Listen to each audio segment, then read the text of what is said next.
예, 무슨 그림 같습니까? 뭐 같은 것인가요? 잘 모르시겠으면 뭘 나타내는, 누구를 나타내는 그림인가요? 일부 예배 때는 금방 아시던데. 예? 누구 같으세요, 그러면?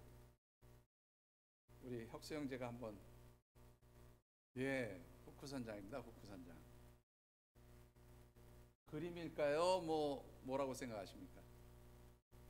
그림일까요? 사진일까요? 뭘까요? 뭐 물론 여기 비춰진 게 사진 찍어서 올려놓은 거니까 사진이라고 말씀하시면 할 말이 없는데, 요 후쿠 선장의 그림처럼 보이는 이것은 여러분들 레고 블록으로 만든 조형물입니다. 레고 블록으로 이렇게 후쿠 선장을 만들어 놨는데요. 이 후쿠 선장을 레고 블록으로 만든 분이 누구냐면 이분이세요. 한번 보시죠. 예, 이름이 이재원 씨라고 하는 분인데요. 이분의 원래 직업은 건축 설계사예요. 그런데 건축 설계사인 이분이 나이는 40이 가까운 분인데 지금도 이 레고 블록을 가지고 여러 가지 조형물도 만들고 또 저런 후크 선장도 만들고 그러는 거죠. 그런데 이분이 얼마나 이 레고 블록을 가지고 다양한 조형물들을 잘 만드는가 하면 레고 본사에서 이분에게 아주 재미있는 호칭을 하나 붙여줬는데 뭐냐면 LCP라고 하는 호칭을 붙여줬어요. 이 LCP라고 하는 호칭은 뭐냐면 레고 서티파이드 프로페셔널이라고 하는 말인데 레고를 가지고 아주 멋진 디자인을 하는 그런 프로페셔널적인 그런 분이다, 이제 이런 의미인데, 뭐 우리말로 표현하면 레고 디자이너, 뭐 이런 표현으로 이렇게 설명을 드리면 가장 적절할 것 같습니다. 이 LCP라고 하는 호칭을 받은 분이 전 세계에서 21분밖에 없어요. 그런데 그 중에 한 분이 이 이재원 씨라고 하는 분입니다. 자, 여러분들 한번 생각해 보시죠. 레고 블록은 누가 가지고 노는 거예요? 예? 레고 블록이 뭔지 모르는 분은 한 분도 안 계시지요? 예, 혹시 손주 손녀들 가지고 노는 그 조그만 노랑, 빨강, 파랑 뭐 다양한 색깔의 블록들이 있지요. 예, 그 레고 블록을 40이 가까운, 그것도 결혼해서 아이가 있는 아빠가 레고 블록을 가지고 뭘 만든다. 상상이 가시나요? 이해가 되시나요? 우리 차장로님 어떻습니까? 장로님 레고 블록 주면서 이거 가지고 노세요 그러면 기쁘세요? 기쁘시겠어요? 어떻습니까? 우리 어린 자녀를 가지신 우리 전희슬 집사님 어떻게 생각하세요? 아이들하고 같이 레고 블록 가지고 뭐 만들어 보셨어요? 재미있어요? 재미있어요? 그거 즐기는 편입니까? 네? 별로 안 즐기시는데 즐긴다고 얘기해야 될 것 같아서 그렇게 표현하시는 거 아니에요? 네. 여러분들 사실 잘 이해가 안 되죠. 40이 다 된 어른이 그 아이까지 있는 아빠가 레고 블록을 가지고 뭘 만드는 것에 그렇게 몰두하고 집중한다. 사실 잘 이해가 되지 않는데 이것이 요즘 우리 사람들의 하나의 라이프 트렌드라는 거예요. 삶의 방식이 그렇다라는 겁니다.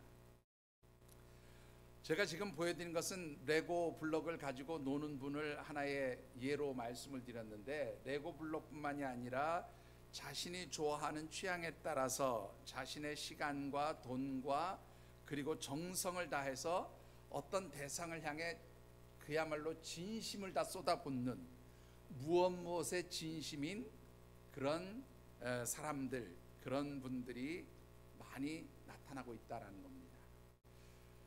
다시 좀 표현하면 어떤 특정한 대상을 향해서 아주 깊이 몰입하는 그런 현상들, 그것을 우리말로 표현하면 과몰입의 현상이라고도 말씀드릴 수 있을 것 같고요. 영어로 표현하면 디깅 모멘텀의 현상들이 나타나고 있다, 그렇게 이야기를 하는데, 여러분들 이 디깅이라고 하는 말은 원래 어떤 것을 얻기 위해서 무언가 깊이 파들어가는 것을 디깅이라고 합니다. 그래서 영어에서 디깅이라고 하는 단어는 채굴이라는 단어로 그렇게 사용되고 있고요. 또 혹은 굴을 파거나 뭐 이렇게 깊이 탄광을 파거나 이렇게 깊이 파들어가는 파기, 이런 단어로 그렇게 사용되어지는 것이 이 디깅이라고 하는 말인데, 이 디깅의 현상들이 이제 좀 의미가 다르게 사용되어지는 거죠. 어떤 자기가 좋아하는 일에 아주 집중적으로 몰두하고 아주 집요하게 그것에 집착하는 것, 이것을 이제 디깅이라고도 그렇게 표현을 하는데, 올해 우리나라 사람들의 삶의 방식에서 이 디깅 모멘텀의 현상들이 굉장히 아주 명확하게 나타나고 있다라는 겁니다. 여러분들, 왜 이런 과몰입의 현상, 디깅 모멘텀의 현상들이 사람들의 삶의 방식에서 아주 두드러지게 나타나고 있느냐라는 것이지요. 그 이유를 심리학자들은 이렇게 분석하고 있습니다. 특별히 코로나 이후에 다가온 경제적 위기 가운데 사람들이 굉장히 불안감을 느끼고 있다는 거죠. 근데 이런 불안감을 느낄 때에 누군가 같이 옆에 있어주면 힘이 되잖아요.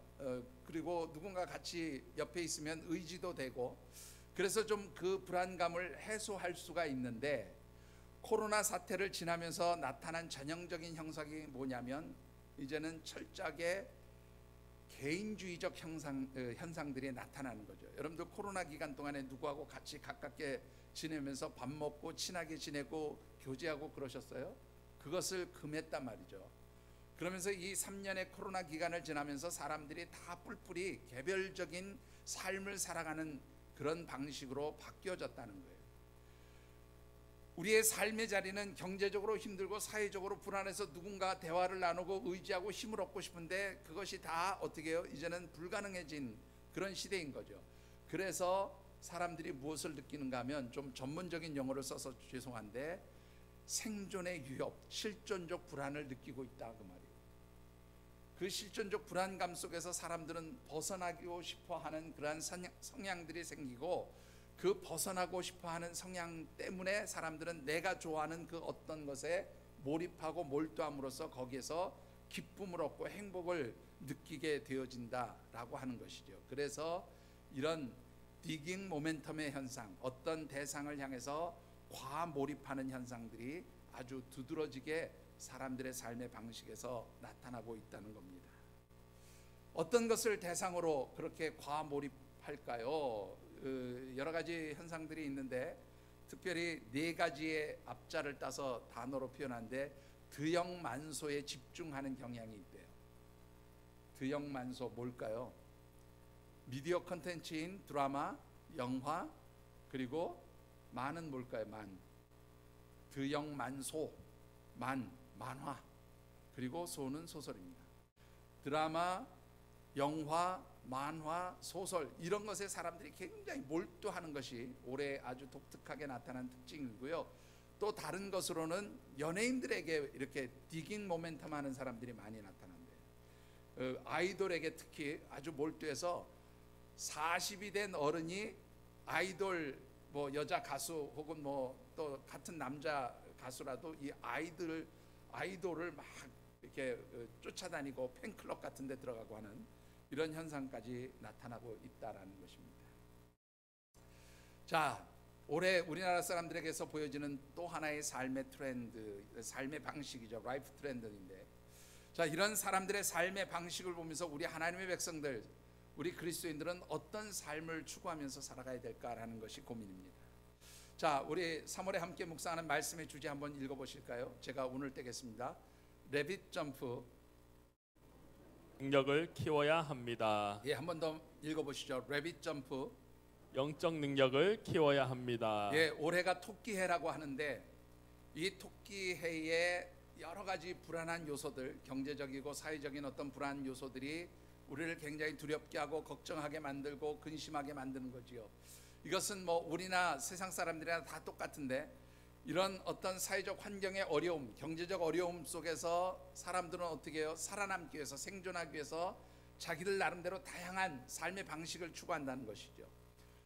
그런데 그런 다양한 삶의 방식을 대략 한 전문가들은 10가지 정도를 얘기하고 있는데, 그 중에서 우리가 다는 못하고 4가지를 지금 이제 말씀드리고 있는데, 이 4가지의 삶의 방식을 비롯한 그 사람들의 삶의 방식은, 세상은 이렇게 변하고 있으니까 나는 이렇게 적응해야 돼 라고 그렇게 해서 그 삶의 방식을 통해서 세상의 어려움들을 점핑하려고 한다는, 뛰어넘으려고 한다는 거예요. 그러면 세상 사람들은 세상 사람들의 삶의 방식으로 삶의 위기들을 뛰어넘지만 하나님의 백성된 우리 성도들은 어떤 방식으로 이 세상의 위기, 세상의 어려움들을 뛰어넘을 수 있겠느냐라는 것입니다. 오늘 그 세 번째로 드리고 싶은 말씀은요, 세상적인 어떤 불안함 속에서 이 디깅 모멘텀의 현상, 과몰입의 현상으로 세상의 어려움을 잊고 기쁨과 행복을 찾아보려는 이러한 세상 사람들의 삶의 방식과는 다르게 하나님의 백성들은 이럴 때일수록 예수 그리스도를 아는 일에 집중하고 몰두해야 한다는 말씀을 드리고 싶습니다. 예수 그리스도를 깊이 알고 그분에게 집중하는 삶을 통해서 진정한 행복과 참된 기쁨을 누릴 수 있게 되어진다는 말씀을 드리고 싶습니다. 오늘 우리에게 주신 하나님의 말씀은 특별히 사도 바울이 로마의 옥중에서 빌립보 교회 성도들에게 보낸 편지 가운데 한 부분입니다. 특별히 이 말씀은 사도 바울이 예수 그리스도에게 몰두하고 몰입함으로써 얼마나 참된 기쁨과 삶의 소망을 누리게 되어지는지를 아주 분명하게 고백하고 있음을 보게 됩니다. 특별히 주신 말씀을 묵상하는 가운데 우리 사랑하는 모든 하늘샘 가족들이 진정 예수 그리스도로 인하여 기쁨을 누리며 예수 그리스도를 통하여서 참된 행복의 삶을 살아가시는 그런 복된 역사가 있게 되기를 주의 이름으로 축원합니다. 자, 오늘 주신 말씀을 통해서 우리가 먼저 묵상해 보고 싶은 것은 왜 세상 사람들이 이 세상 것들에 대해서 이토록 몰입하는 말 그대로 디깅 모멘텀의 현상들이 나타나고 있느냐라는 거예요. 왜 세상 사람들은 이 세상의 그 어떤 것에 대해서 집착하고 몰두하고 몰입하느냐라는 겁니다. 그것은 이 세상의 것이 나를 기쁘게 만들어준다고, 행복하게 만들어준다고, 나를 유익하게 만들어준다고 착각하기 때문에 거기에 몰두하게 되는 것이지요. 여러분들 5절과 6절의 말씀을 같이 받들어 읽어보겠습니다. 나는 8일 만에 할례를 받고 이스라엘 족속이요 베냐민 지파여 히브리인 중에 히브리인이요 율법으로는 바리새인이요 열심으로는 교회를 박해하고 율법에 의로는 흠이 없는 자라. 자, 오늘 이 말씀을 보면 사도 바울은 이 세상에서 자기를 유익하게 만들었던 6가지를 이야기를 하고 있어요. 이 6가지를 좀 유형별로 묶어보면 대략 3가지로 그렇게 압축이 될 수 있다고 생각되어지는데요. 첫 번째, 자신을 유익하고 또 자신에게 기쁨을 줬던 것이 무엇이냐라는 겁니다. 그것은 첫 번째는 혈통적 순수성이 자기에게 유익했다라고 이야기를 합니다. 여러분들 오늘 특별히 이 말씀을 보면 나는 히브리인 중에 히브리인으로서 8일 만에 할례를 받은 그런 이스라엘 족속이다라고 이야기를 하고 있어요. 여러분들 이스라엘 백성들이 할례를 받는 경우는 딱 2가지 경우입니다. 하나는 뭐냐면 혈통적으로 태어날 때부터 유대인으로 태어났고 이스라엘 백성으로 태어난 사람들은 자동적으로 8일이 지나면 어떻게 해요? 할례 예식을 받게 돼요. 그리고 또 다른 경우에는 어떤 경우냐면 이방인으로 살다가 유대교로 개종을 하면서 이 유대 공동체에 들어오기 위해서 할례를 받는 경우가 있습니다. 이런 경우의 할례는 보통 혈통적으로는 순수한 유대인이 아닌, 순수한 이스라엘 백성이 아닌 경우에 할례를 받고 이스라엘 공동체에 들어오는 경우가 있죠. 따라서 이 난지 8일 만에 할례를 받았고 나는 히브리인 중에 히브리인이다라고 말하고 있는 이 사도 바울의 이야기는 나는 혈통적으로 순수한 유대인이며 이스라엘 백성이다 라는 것을 아주 유익하게 여기고 자랑스럽게 여긴다는 그런 내용인 것이죠. 자, 2번째로 사도 바울이 자신에게 유익함으로 여겼던 것이 또 하나 있습니다. 그것은 뭐냐면 가문의 출신이 자기는 명문가 출신이었다는 것을 이야기하고 있어요. 자, 오늘 본문의 말씀을 보면 나는 베냐민 지파 출신이다 그렇게 이야기를 하고 있습니다. 여러분들 이 베냐민 지파의 출신이라는 것은 그냥 쉽게 말하면 나는 명문가 출신이에요, 나는 좋은 가문의 사람입니다 라고 이야기하고 있는 겁니다. 왜 그렇습니까? 물론 하나님께 버림을 받기는 했지만 이 베냐민 지파는 어떤 지파입니까? 이스라엘의 첫 번째 왕을 배출했던 그런 왕가 출신의 그런 명문가였다라는 거예요. 나는 그런 명문가 출신으로 이 땅에 태어났다라는 겁니다. 그러니까 나는 가문으로 볼 때도 참 누구에게 부끄러울 것 없는 명문가에서 태어난 사람이다, 그렇게 이야기를 하고 있는 거죠. 세 번째로 사도 바울이 유익하게 여겼던 것은 뭐냐면 종교적인 열심이었습니다. 자, 여러분들 이 말씀을 보면 율법으로는 바리새인이요 율법의 의로 흠이 없으며 교회를 핍박하는 일, 곧 예수 그리스도를 믿는 성도들과 신앙 공동체를 핍박하는 일에 열심을 내었던 사람이라고 그렇게 사도 바울은 자신을 이야기하고 있어요. 물론 이 종교적 열심이 하나님 보실 때, 우리 주님 보실 때에 온전한 것이 아닌 잘못된 종교적 열심이었지만, 이 교회를 핍박하고 율법적으로 의롭고 또 율법적으로 흠이 없는 바리새인의 삶을 사는 것이 자신에게 유익함이 되었다라고 말하는 것이죠. 여러분들, 이 사도 바울이 말하는 세 가지 유형의 유익함, 곧 혈통의 순수성, 가문의 어떤 그런 자랑스러움, 그리고 더 나아가서 종교적인 열심, 왜 이런 것들이 자신을 유익하게 만드느냐라고 그렇게 물어본다면 그것은 딱 한 가지예요. 이 조건들은 이스라엘 공동체 안에서 성공할 수 있는 조건이었다라는 겁니다.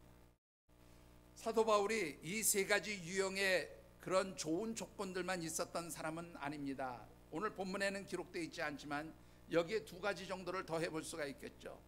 그의 학문적인 배움과 그리고 그가 가지고 있는 학문적인 지식, 이것이 바로 그에게는 또 하나의 출세의 조건이었어요.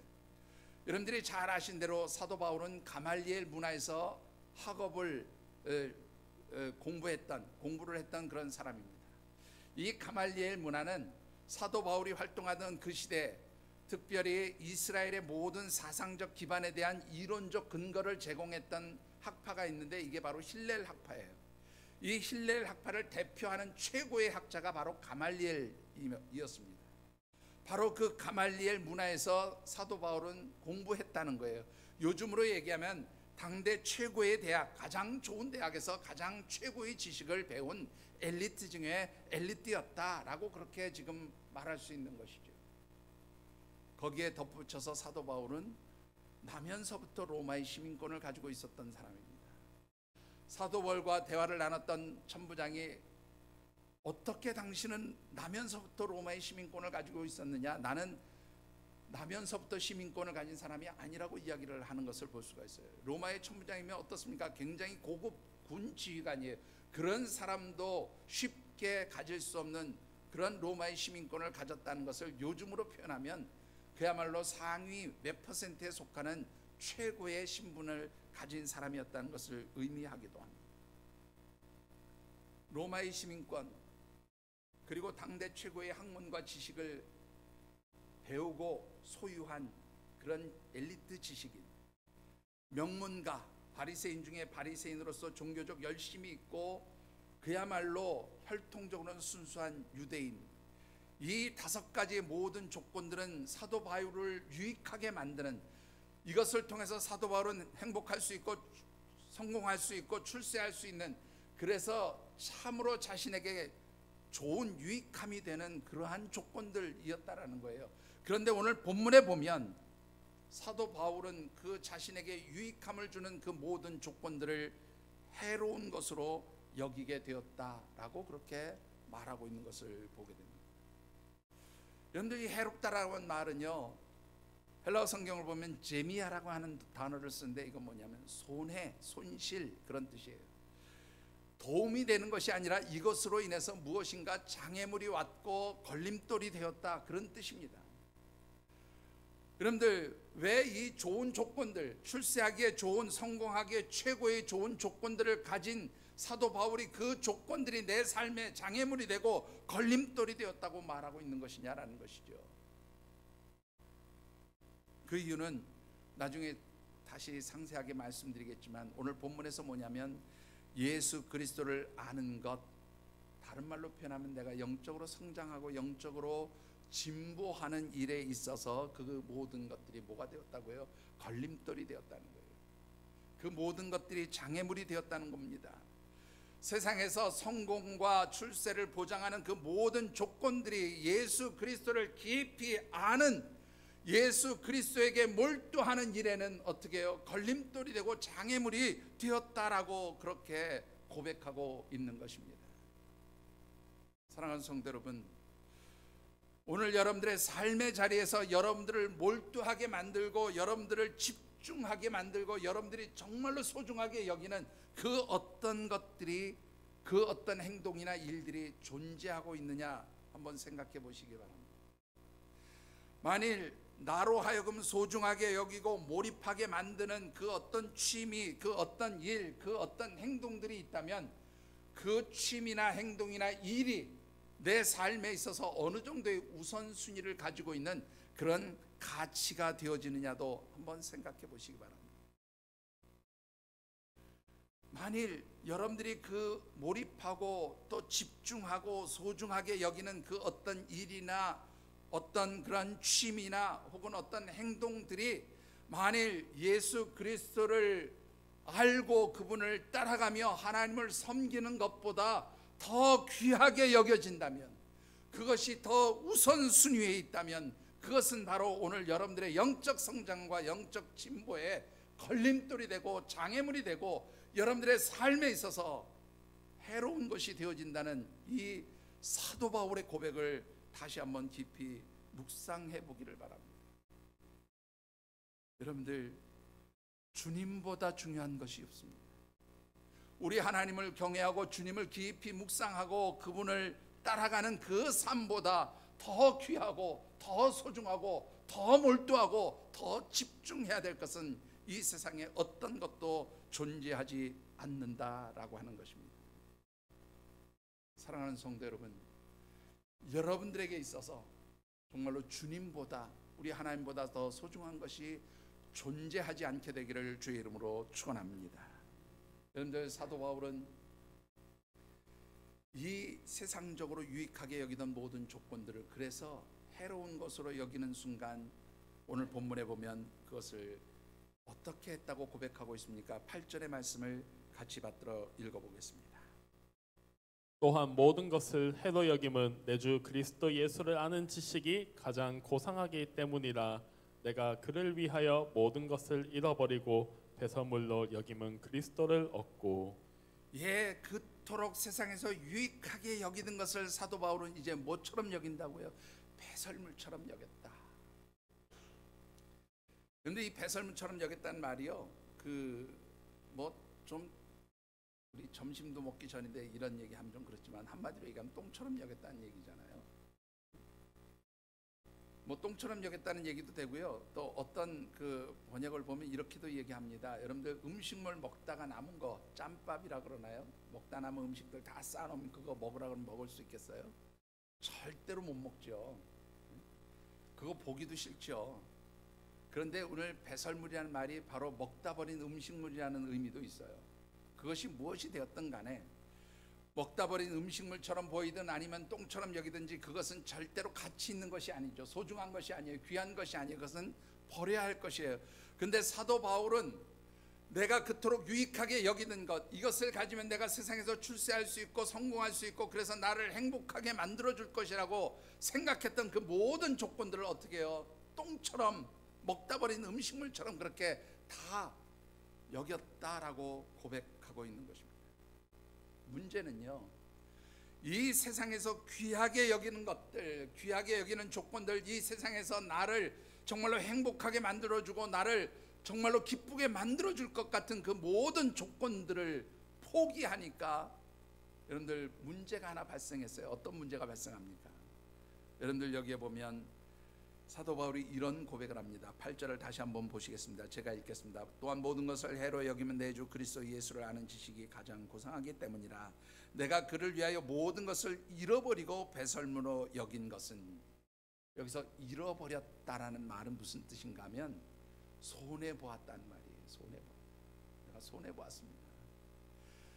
내가 예수 그리스도 때문에 그 세상에서 유익하게 여기는 것을 다 배설물처럼 여기고 그것들을 포기하고 내려놓을 때에 나는 세상에서 어떤 일을 당해요? 손해를 보게 되었다는 말이에요. 여러분들, 기억하셔야 될 것이 있습니다. 여러분들이 세상적으로 정말로 이거 없으면 안 된다고 생각하면서 몰두하는 것, 집중하는 것, 붙들고 놓지 못하는 것, 사단은 이런 것들을 통해서 우리를 착각하게 만들죠. 어떤 착각을 하게 만듭니까? 여러분들 오늘 본문에서 말하는 것처럼 이것 다 버리면 너 세상에서 손해보고 살아. 이런 것들 다 포기하면 너 세상에서 성공하지 못해. 이런 것들 다 내가 내려놓고 그저 영적이고 주님 따라가고 하나님만 섬기는 일에 집중해. 그러면 너 세상에서 망해 라고 그렇게 우리를 착각하면서 속이고 있는 것이 사단의 역사라는 겁니다. 여러분들 어떻게 생각하십니까? 여러분들 정말로 예수 그리스도를 섬기고 하나님을 경외하는 일을 위해서 여러분들이 가장 귀하고 소중하게 여기는 것 포기할 수 있으십니까? 그렇다면 정말로 그리스도인입니다. 그렇다면 진정한 하나님의 백성입니다. 그렇다면 여러분들이 정말로 바르게 신앙생활을 하고 있는 거예요. 그런데 만일 세상 사람들이 귀하게 여기는 그것을 포기하지 못한다면, 예수 그리스도를 섬기고 하나님을 경외하는 일보다 그것이 더 귀하게 여기고 있다면 그것은 나의 영적 상태를 다시 한번 점검해 보아야 할 때라는 것을 잊지 않게 되기를 바랍니다.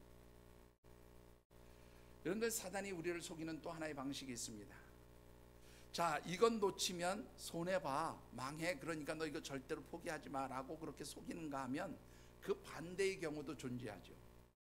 그건 뭐냐면 이거 꼭 붙들고 있어야 해. 그래야 너 성공해. 그리고 이것을 통해서 하나님을 기쁘시게 할 수 있어. 하나님께 영광 돌릴 수 있어. 이것을 통해서 하나님 원하시는 것을 이루어 드릴 수 있어 라고 그렇게 또 속이기도 한다는 거예요. 좀 반대의 경우죠. 포기하면 손해봐, 망해 라고 얘기한다면 또 반대의 경우는 어떤 겁니까? 이거 포기하지 않고 이거 붙들고 성공해서 하나님을 기쁘시게 해드려봐, 이렇게 얘기한다는 거예요. 예를 들어 보실까요, 여러분들?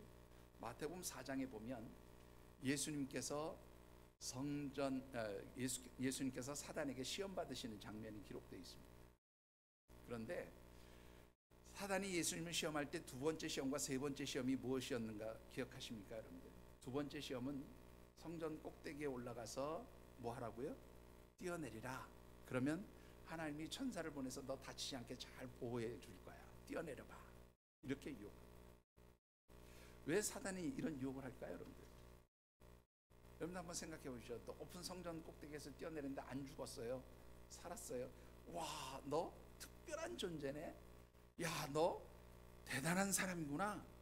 그렇게 사람들이 너를 떠받들어 줄 때 그 떠받들어 주는 것을 이용해서 내가 원하는 공생의 사역, 내가 원하는 하나님께 영광 돌리는 그 일을 하라는 거예요.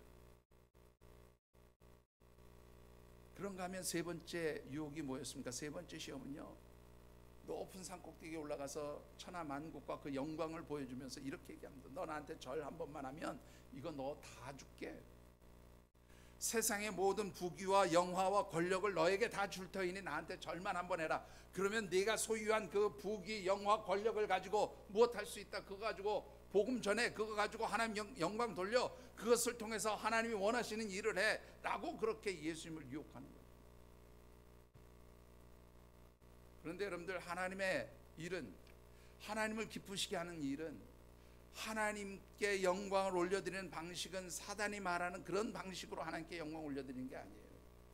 그런 삶을 통해서 하나님을 기쁘시게 할 수 없어요. 그런 방법을 통해서 하나님 일을 할 수 있는 것이 아니다, 그 말이에요.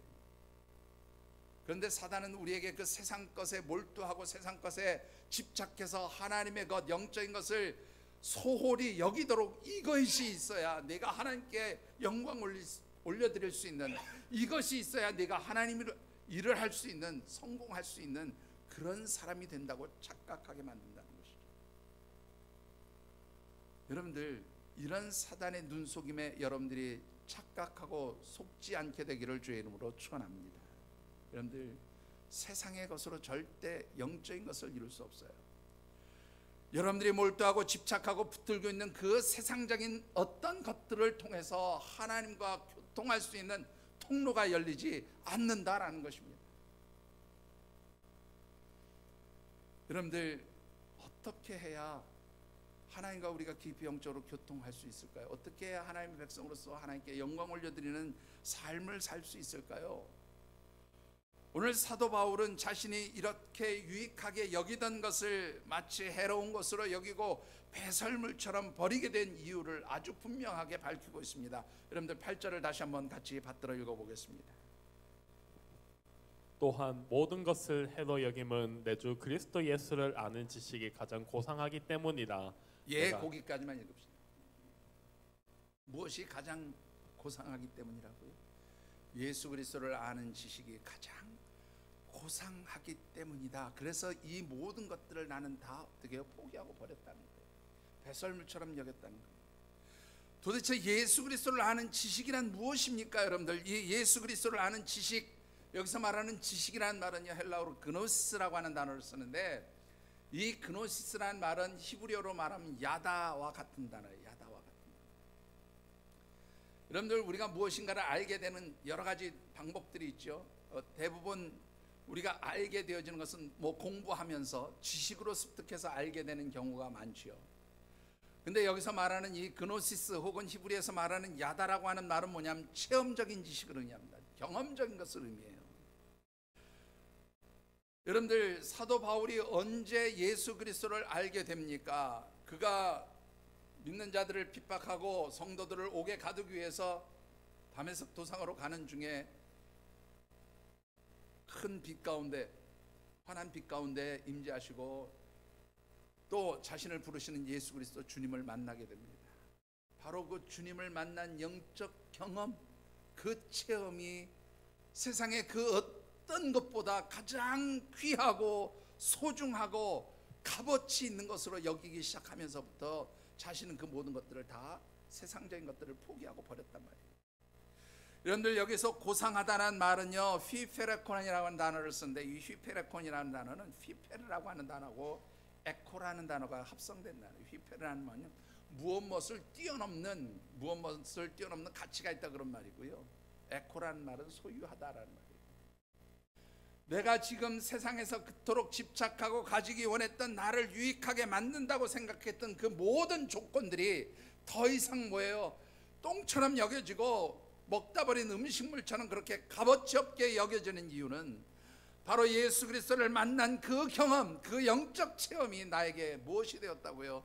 가장 고귀한 가치, 가장 소중한 가치가 되었기 때문에 나는 그 모든 것들을 포기할 수 있었다라고 말하고 있습니다. 사랑하는 성도 여러분, 정말로 예수 그리스도를 만나시고 그분을 통해서 여러분들의 삶의 변화가 일어난, 예수 그리스도 그분으로 인해서 여러분들의 삶이 진정한 가치가 무엇인지를 알게 되어지기를 주님의 이름으로 축원합니다. 주님으로 인해서, 주님을 아는 것으로 인해서, 주님과 깊이 교통하는 것을 통해서 여러분들의 삶이 진정으로 이 세상이 아닌 하나님께서 주시는 그 하늘의 위로와 평강을 누리시게 되기를 주의 이름으로 축원합니다. 이 예수 그리스도를 만난 그 살아있는 경험을 했던 사도 바울은 그래서 그 뒤로부터 두 가지를 정말로 귀하게 여기기 시작했어요. 사도 바울이 그토록 중요하고 귀하게 여긴 두 가지가 무엇입니까? 여러분들, 먼저 8절 끝부분을 보시면 이렇게 기록하고 있습니다. 제가 읽겠습니다. 모든 것을 잃어버리고 배설물로 여김은 그리스도를 얻기를 원함이었다라는 거예요. 그리스도를 얻음이라고 그렇게 말하고 있어요. 이 그리스도를 얻었다라는 것은 무슨 뜻인가 하면, 예수 그리스도와 교통하면서 그분을 통해서 주시는 그 하나님의 신령한 은혜, 그 은총들을 누리는 그 영적 갈망을 내가 소유하기 원했습니다라는 뜻이에요. 주님과 교통하고 주님과 만나고 주님을 통해서 주시는 그 하늘의 신령한 은혜들, 하나님의 그 신령한 은혜들을 내가 얻기를 정말로 무엇보다도 귀하게 여기기 시작했습니다. 여러분들, 예수님 때문에 정말로 여러분들의 심령 가운데 영적 갈망이 있으십니까? 그 영적 갈망이 있다면 그것은 바로 하나님의 은혜를 받은 증거예요. 여러분들 신앙생활 바르게 하고 있다는 증거입니다. 그러나 내게 영적 갈망이 없다면, 하나님 주시는 그 은혜를 갈망하는 마음이 없이 세상 그 어떤 것에서 내가 위로를 받고 내가 소망을 누리고 세상 그 어떤 것들을 붙들어야 될 때 내가 기쁨이 있다면, 여러분들 다시 한번 여러분들의 영적 상태를, 신앙의 상태를 점검해 볼 수 있게 되기를 바랍니다. 두 번째로 사도 바울은 9절에서 이렇게 얘기합니다. 예수 그리스도와 교통하고 그분과 교제하는, 그리고 그분을 통해서 주시는 하나님의 은혜를 갈망하는 그런 마음을 얻기를 원했던 것이 아주 사도 바울이 중요하게 생각했던 일이라면, 또 한 가지는 9절에 이렇게 기록하고 있어요. 9절을 같이 받들어 읽어보십시다.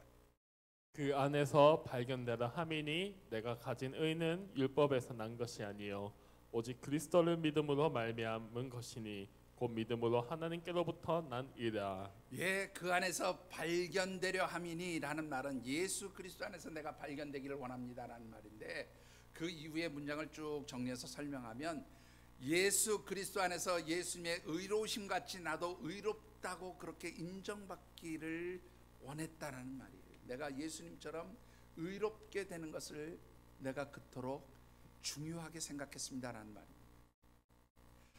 내가 예수 그리스도를 만난 뒤에 그분을 믿음으로써 이신득의, 이신칭의, 내가 예수 그리스도 안에서 의롭다 하심을 얻는 믿음의 사람으로 그렇게 세워지기를 나는 정말로 그것을 귀하게 여겼습니다라고 고백하고 있는 거예요.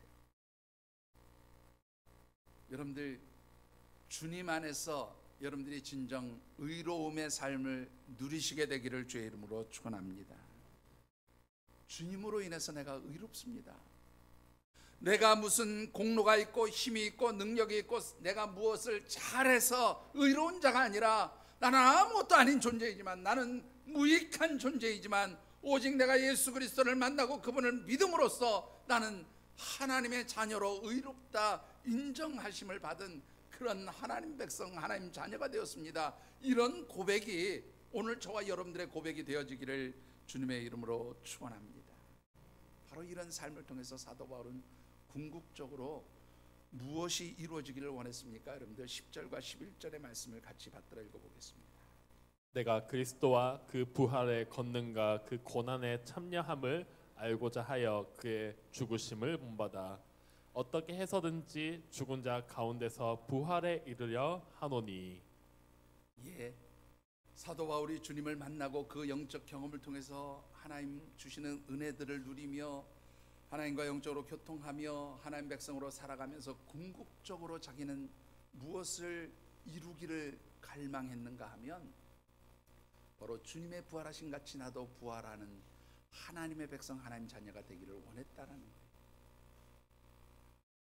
그리고 그 부활에 동참하는 진정한 하나님 백성, 하나님의 자녀가 되기 위해서 나는 그 모든 것들을 포기하고 버렸어요. 그것 때문에 손해를 보았어요. 그러나 그것이 손해를 보게 하고 고난당하는 것 같지만 그 고난이 곧 예수 그리스도를 따르는 길이고, 그 고난이 곧 부활에 동참하는 길이 되기에 나는 그 고난을, 그 버리고 포기하는 것을 아무렇지도 않게 여길 수 있었다라고 그렇게 지금 고백하고 있는 것이죠. 여러분들, 세상의 것을 내려놓고 포기하고 그 어떤 것들을 정말로 똥처럼 여긴 그런 삶을 사는 것 절대로 쉽지 않아요. 이것을 포기하고 버리면 너 세상에서 실패하고 망하고 세상에서 그렇게 패배자로 살 수밖에 없다고 사단은 끊임없이 우리에게 속삭입니다. 그러나 그것을 감당할 때, 그래서 고난이 오고 힘든 일이 오고 실패자처럼 패배자처럼 그렇게 보일지라도 그것을 포기하고 오직 하늘에 신령한 것 주님과 교통하며 하나님 주시는 은혜를 사모하면서 주님이 덧입혀 주시는 그 의로움으로 인치심을 받았을 때에 그것이 바로 뭐가 되는 거예요? 그것이 바로 정말로 하나님의 백성으로서 그리스도의 부활에 동참하는 삶이 되어진다라는 것입니다. 중요한 것은 이를 위해서 사도 바울은요, 자신의 평생을 어떻게 살아가겠다고 고백하고 있습니까? 12절 말씀을 같이 받들어 읽어보시죠. 내가 이미 얻었다 함도 아니요 온전히 이루었다 함도 아니라 오직 내가 그리스도 예수께 잡힌 바 된 그것을 잡으려고 달려가노라. 주님 안에서 이루어지는 구원의 완성, 주님을 통해서 주시는 그 부활의 은총, 그 놀라운 하나님의 은혜 가운데 동참하기 위해서 나는 끊임없이 믿음의 경주자로서 표대를 향해서 달려가는 삶을 살겠다는 거예요. 여러분들, 정말로 우리의 삶이 예수 그리스도를 참으로 내 삶의 모범으로 삼고 그분을 향해서 온전히 달려가는 그 주님의 온전하심을 이룬 것처럼 구원의 완성을 이루는 부활의 그 영광에 동참하기 위해서 여러분들이 온전한 믿음의 경주자로 그렇게 끝까지 포기하지 않고 달려가는 하나님의 백성들이 되어지시기를 주의 이름으로 축원합니다. 그럴 때 하나님 주시는 축복이 있어요. 어떤 축복입니까? 여러분들 먼저 14절의 말씀을 받들어 읽어보겠습니다. 표대를 향하여 그리스도 예수 안에서 하나님이 위에서 부르신 부름의 상을 위하여 달려가노라. 부르심의 상을 향해서 달려간다 라는 말. 하나님의 자녀로 하나님의 백성으로 부르신 그 부름에 따라서 내가 끝까지 포기하지 않고 예수 그리스도의 뒤를 따르는 믿음의 경주자로서 살아갈 때 하나님 주시는 부르심의 상이 있다는 거예요. 하나님 주시는 그 축복이, 약속된 축복이 있다, 상급이 있다라고 말씀하고 있어요. 그런가 하면 여러분들 1절에는 이런 축복도 약속해 주십니다. 1절을 같이 받들어 읽어보겠습니다. 끝으로 나의 형제들아 주 안에서 기뻐하라. 거기까지만요. 주 안에서 기뻐하라. 여러분들 사도 바울이 이 빌립보서를 쓸 때의 상황은 로마의 옥중에서 쓴 서신입니다. 그런데 그는 이 빌립보서 전체를 통해서 수도 없이 여러 번 반복해서 주 안에서 기뻐하라, 주 안에서 기뻐하라 라고 고백하고 있습니다. 그렇게 권면하고 있어요. 이유가 무엇입니까? 어떻게 옥중에서 고난을 당하면서 내가 기뻐할 수 있다고 말하는 것입니까? 그것은 바로 내게 능력 주시는 주님 안에서요. 내게 은혜를 베풀어 주시는 그 주님 안에서 내가 기뻐할 수 있다는 겁니다. 세상의 것을 다 포기하고 배설물처럼 여기고 그렇게 살아가면서 세상에서 비록 고난을 당할지라도 하나님이 주시는 은혜로 주님과 깊이 영적으로 교통함으로 주님과 깊이 교제함을 통해서 세상이 줄 수 없는, 세상이 약속할 수 없는 그 하늘의 기쁨, 하늘의 평강, 하나님 주신 참된 행복을 누리게 되어진다는 것이. 사랑하는 성도 여러분, 정말로 세상적인 것을 통해서 얻는 그런 순간적인 자극적인 그런 기쁨, 그런 행복이 아니라 온전히 주님과 교통함으로 인해서 하나님 주신 하늘의 그 신령한 은혜, 우리 주님이 말씀하시고 언약하신 대로 내가 너희에게 주는 그 기쁨과 평강은 세상 것과 좋게 비교할 수 없다고 말씀하신 그 기쁨과 평강, 그 삶의 행복이 오늘 여러분들에게 주어지게 되기를 주의 이름으로 축원합니다. 말씀을 맺습니다. 백이 도대체 누구야라고 하는 그런 책을 쓴 다니엘 명이라고 하는 분이 있습니다. 이분은 아버지가 한국에서 사업에 실패하면서 굉장히 어려움 가운데 어떻게 온 가족이 미국으로 이민을 떠나게 됩니다. 그리고 이민 생활이 그렇듯이 굉장히 고단하고 힘들지만 여러 가지 우여곡절 어려움 가운데서 열심히 공부하고 미국에서 흔히 말하는 아이비리그라고 하는 대학을 졸업하게 돼요. 회계학을 공부하고 졸업하게 되는데 좋은 성적으로 이렇게 이제 공부를 마친 그가 취업을 하기 위해서 이제 미국에 있는 최고의 회계 법인들에게 입사 지원서를 쫙 냈어요. 그랬더니 이 입사 지원서를 여러 곳에 냈는데 그 중에서 상위 톱 4개의 회사에서 다 부른 거예요. 면접 보자 갔더니 우리는 이러이러한 조건으로 너를 채용하겠다, 이런 조건으로 너를 채용하겠다 뭐 쭉 얘기를 하는데 그 중에서 최고의 법인, 그러니까 미국에서 최고 1등에 해당하는 회계 법인이 당시 어떤 기업이냐면 아서 아더 앤더슨이라고 하는 회계 법인이었어요. 여기서 너 와라, 우리가 너 채용하겠다. 그래서 이제 갔어요. 가서 면접을 하는데 문제는 뭐냐면 연봉도 최고, 모든 조건들이 다 좋은 거예요. 그런데 딱 한 가지가 뭐냐면 일일 근무 시간이 12시간, 하루에 12시간 근무해야 된다. 그 대신 조건은 최고의 조건인 거예요. 그런데 한 가지 더, 주일날도 근무해야 된다. 여기에서 이 다니엘 명이라고 하는 친구가 고민하기 시작합니다. 굉장히 독실한 크리스천이었던 이 다니엘 명이 최고의 조건에 최고의 연봉에 모든 것을 다 갖춰주는데 그 대신에 주일날 일할 수 없는, 평일날 12시간 일하는 것도 감수할 텐데 주일날 일해야 된다는 거, 그거는 도무지 받아들이기가 어렵더라는 거죠. 그래서 이 최고의 회계법인에 입사하는 것을 포기하고 맙니다. 그리고 새로운 일터를 찾기 위해서 고민하고 있는데 그 쿠퍼스 앤 라이브랜드라고 하는 그 6위에 해당하는 회계법인에서 연락이 왔어요. 야, 우리가 너 좀 우리 회사에서 쓰고 싶은데 네가 조건을 한번 얘기해봐라. 네가 조건을 얘기하면 우리가 수용해서 쓸게. 그리고 이제 제안이 온 겁니다. 면접을 하면서 이 면접관이 그랬다는 거죠. 너가 원하는 조건이 뭐냐? 네 조건 내가 다 들어줄 테니까 우리 회사로 와라. 이 다니엘 명이 나 다른 조건 아무것도 없다. 나 주일날 교회 가서 예배 드릴 수 있도록 주일 근무하는 것만 하지 않으면 나는 다 받아들이겠다. 그랬더니 이 면접관이 와, 그런 조건이면 얼마든지 받아들일 수 있다. 그리고는 이 쿠퍼스 앤 라이브랜드라고 하는 회계법인 6위에 해당하는 법인에 취업을 하게 됩니다. 주변에서 친구들이 조롱합니다. 웃습니다. 야, 이 멍청한 놈아, 너 그 최고의 출세 조건을 그렇게 포기하냐? 그거 뭐 하다 보면 나중에 주일날 쉴 수도 있겠지. 왜 그런 조건을 포기하고 거기를 1위가 아닌 6위의 법인에 가냐? 뭐 이러고 막 야단을 쳤습니다. 그런데 이 최고 인류 회사인 아서 아더 앤더슨이라고 하는 이 회사가요, 2001년 여러분들 잘 아시는 앨런사의 회계 부정 사건 아시죠? 그 앨런사의 회계 부정 사건으로 이 1위의 기업이 폐업을 하고 말았어요. 문을 닫았어요. 근데 재미있는 것은 이 쿠퍼스 앤 라이브랜드라고 하는 6위에 해당하는 기업과 프라이스 워터하우스라고 하는 5위의 기업이 합병을 하면서 이 두 개의 기업이 합병해서 1위의 회계법인이 됐어요.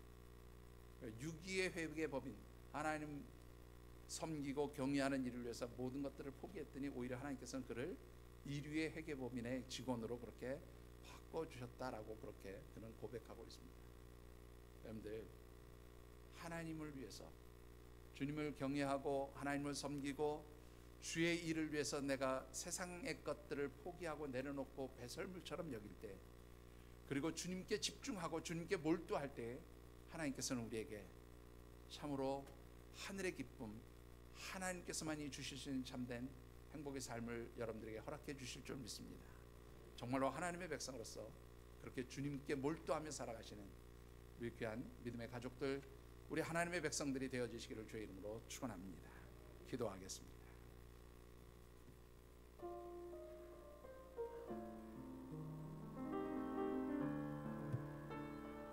오늘 주신 언약의 말씀 붙들고 각자 느끼고 깨달은 대로 하나님 앞에 결단하며 기도하는 시간 같습니다. 하나님, 정말로 내가 그토록 소중하게 여기고 귀하게 여기던 것이 무엇이었는지요, 내가 그렇게 집중하고 놓지 못하고 몰두하던 것이 무엇이었는지요, 그것이 정말로 영적이고 하나님 기뻐하시는 일이었는지 이 시간 한번 말씀 앞에서 되새겨 봅니다. 하나님, 주님을 섬기기 위해서, 하나님을 경외하는 일을 위해서, 하나님을 기쁘시게 하는 일을 위해서 내가 내려놓고 포기해야 할 것들, 내가 배설물처럼 여기고 있는 것, 여겨야 할 것들이 무엇인지를 하나님 볼 수 있는 그런 영의 눈을 열어 주시옵소서.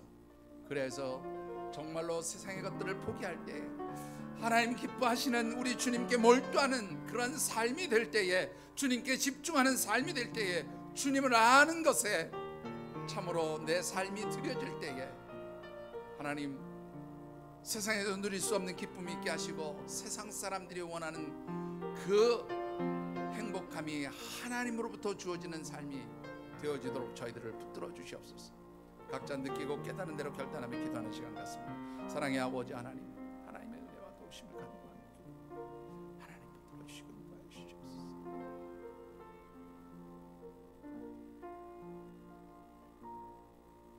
하나님, 참으로 저희들을 유익하게 하고 기쁘게 하고 정말로